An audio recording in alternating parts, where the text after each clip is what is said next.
अल्लाह के अर्श के गिर्द नूर के कुछ ऐसे गहरे पर्दे हैं जिन्हें हिजाब इज्जत कहा जाता है। रिवायात में आता है कि इन पर्दों के अंदर ऐसे फरिश्ते मौजूद हैं जिनकी तख्लीक का मकसद सिर्फ अल्लाह की बड़ाई का मुशाहिदा करना है। इनकी जबान से कोई आवाज नहीं निकलती, इनकी तस्बीह खामोशी है। वो अल्लाह के जलाल को देखकर इस कदर मदहोश हैं कि उन्हें लाखों साल गुजरने का एहसास भी नहीं होता। ये कायनात का वो हिस्सा है जहां आवाज, वक्त और हरकत सब थम जाते हैं, और फिर अर्श के नीचे एक ऐसा नूरानी समंदर है जिसे बहरे जोद कहा जाता है। इस समंदर से हर लम्हा एक लहर उठती है जो कायनात के जर्रे जर्रे को उसका रिज्क और वजूद फराहम करती है। इस समंदर पर ऐसे फरिश्ते मुकर्रर हैं जिन्हें फरिश्ता तकसीम कहा जाता है। वो अल्लाह के इरादे को महसूस करते हैं और कायनात की कहकशाओं से लेकर एक चींटी के कदमों तक जहां जिस चीज की जरूरत होती है वहां तवानाई पहुंचाते हैं।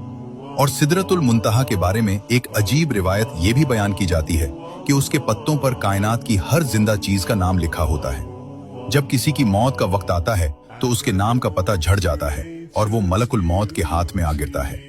ये वो आसमानी दफ्तर है जहां से जिंदगी और मौत के फैसले जारी होते हैं। वहां मौजूद फरिश्ते इस पत्ते के गिरने की आवाज से जान लेते हैं कि आज जमीन पर किसका वक्त पूरा हो गया है। और लौहे महफूज जिस पर कायनात का पूरा इल्म दर्ज है वो एक नूरानी गिलाफ में लिपटी हुई है।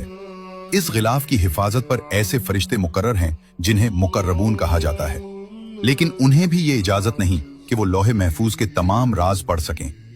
वो सिर्फ इतना ही देख सकते हैं जितना अल्लाह ताला इस लम्हे के लिए जाहिर फरमाता है। ये अल्लाह की वो खुफिया तदबीर है जिस तक किसी की रसाई नहीं। और फिर एक मकाम ऐसा भी है जहां से आगे मकान यानी जगह का तस्वुर खत्म हो जाता है।